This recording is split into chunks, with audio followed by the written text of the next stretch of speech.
I'm Lawrence Burton, And I'm Lenny Burton. and together we're Octave One.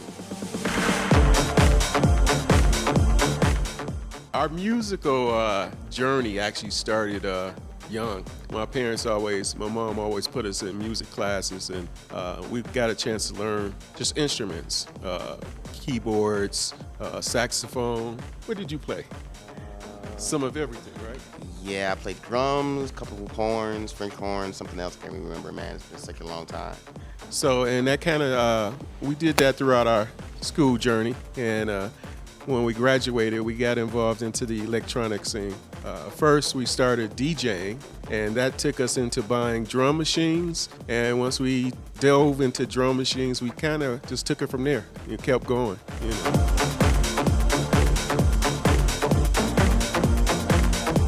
Really, how we found our sound was accidental. Like most musicians, we started off mimicking others' music, Depeche Mode, industrial stuff, Skinny Puppy, all kinds of different things. Front 242. And what happened was that we really, when we mimicked, we sounded nothing like what we were trying to make. We sounded like ourselves. We found our sound accidentally, basically, because we could not do other people's records well. We developed our own sound.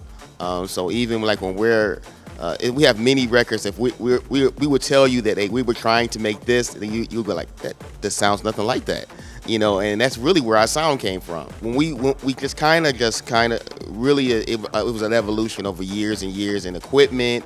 We started off, we were definitely always hardware based initially, because when we started, there was no computer sequencing. Well, actually, we did basic computer sequencing. Let's turn back a bit. Commodore 64, real basic stuff. But the computers really did not make sounds the way they make sounds now. Lots of drum machines. We started off with like a Kawai R50, Korg DDD1. Then we we got a DX100. Yamaha DX100 is the sound of Detroit techno. That's just, everybody had one.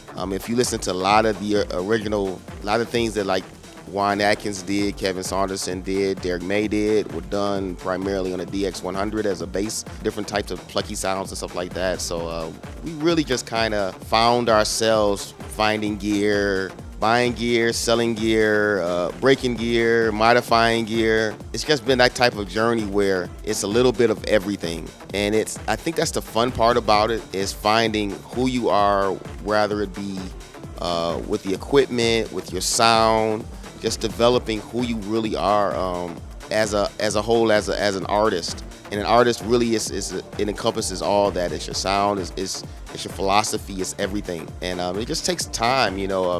The hardest part about all of this is finding yourself and not being a mimic of someone else. Is finding who you really are. And then once you figure that out, it's easy after that. But that journey is never ending.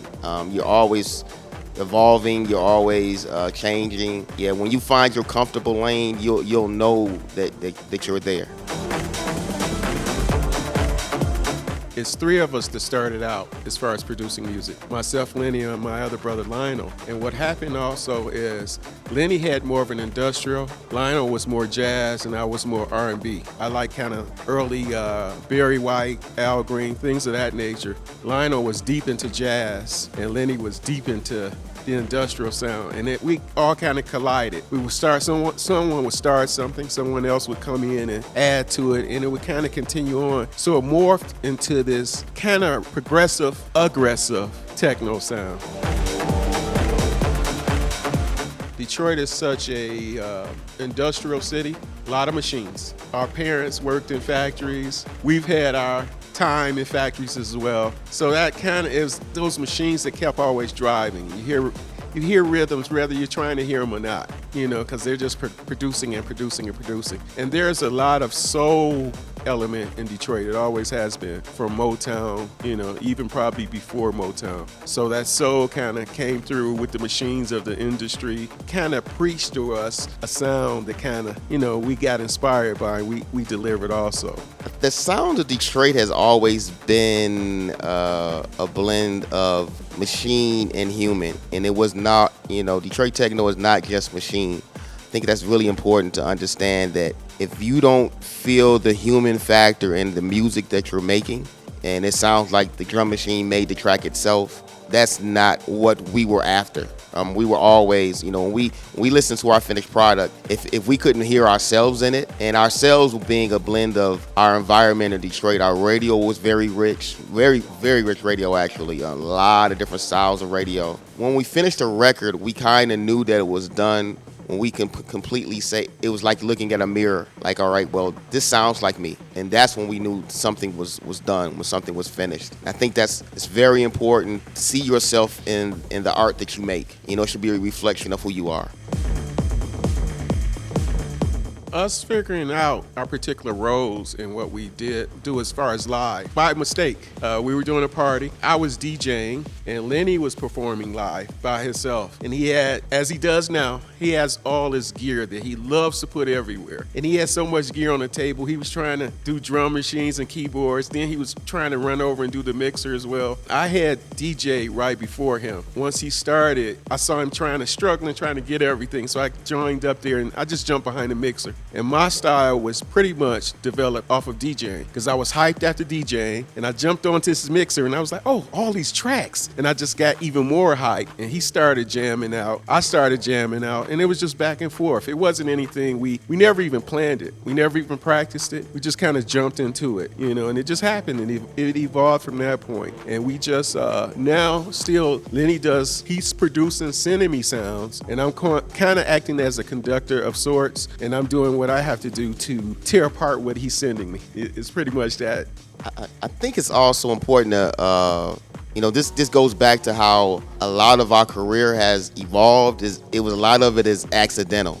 It really wasn't anything deliberately designed, really. Going back, it really wasn't this very corporate scene that it kind of has developed into. It was so underground that we were trying to figure out who we were. We were trying to figure out how things were going to, it was no roadmap for us to follow. Honestly, it was nothing for us to say we want to be this person, we want to be that band. I mean, it wasn't really anything for us to follow. So everything primarily was accidental. Our roles that primarily was that is like, I was going to be a solo artist. I couldn't do it all. I was a solo artist for maybe 5 minutes, and after that, we were a duo. It's how we work in the studio, and it actually is 5 brothers. So it's our evolution. Our evolution is so accidental. It's so not designed. It's not like we wrote out how we're gonna do this, and one day we're gonna travel the world and play music. We didn't even think about any of that. We just wanted to make a record. Then people started wanting us to play live. Then we're playing live. So it's just an evolution. It is important as an electronic music producer to listen to a lot more than electronic music. Your musical palette shouldn't just be other electronic music.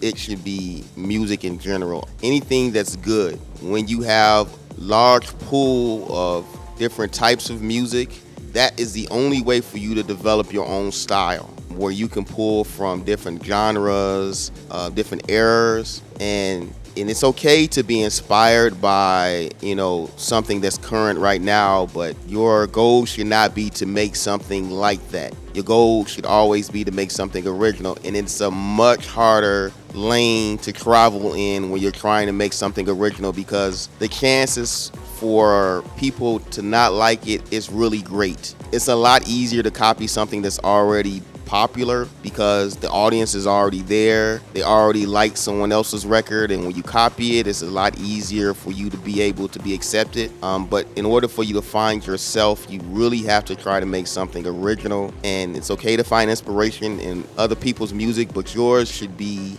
finding your own sound. and also to have more interest than just electronic music. Because I always look at music as it's like food. You eat a variety of foods. You don't just say, I eat steak. What are you having tomorrow? I'm gonna have steak. I'm gonna have steak next week. No, you eat a variety of foods, or rather it's that or lettuce or whatever, carrots. You eat a variety of foods, and all of those foods come into your body and it develops you into who you are. So that's the same way with music. You want to just take in all kind of things, R&B, Celtic, whatever it is, you want to take it in and let it become part of you, who you are, and you can put that out into the world that way, So that's my big thing. I listen to everything, absolutely everything. You'd be surprised the kind of tracks that I love. When I get home, people think, "Hey, you just listen to boom boom." No. I listen to absolutely everything. Wow. Yeah, my experience at the festival was just, I was blown away. I'm always blown away. I'm always blown away. Anytime, place we come in South America, period, the way people take in music is a lot different.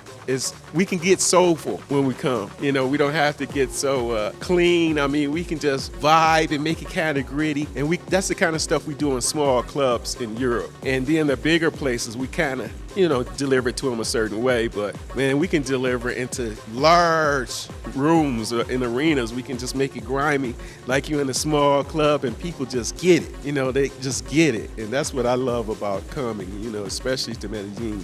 I mean, we had the great privilege of playing the festival last year with, once again, was with Carl Craig and Kevin Saunderson last year also, and Stacy Pullen. And this year, we had the privilege of playing the pre-party, which was outstanding. I mean, I think this kind of feels a lot. It's getting a lot more feel how we do it in Detroit. I mean, it really feels like how we do it in Detroit. Really constrained. I mean, we can just pretty much just be who we are, and it's a privilege to be able to just do that and not have any type of like we have to do this, we have to do that. We can just be who, just be our natural funky selves. Yeah, it's a lot of fun playing here. A lot of fun. Dreaming Festival. Cuarto Plano. Thanks for having us. It's been a blast. Absolute blast, and we can't wait to come back again. Thank you.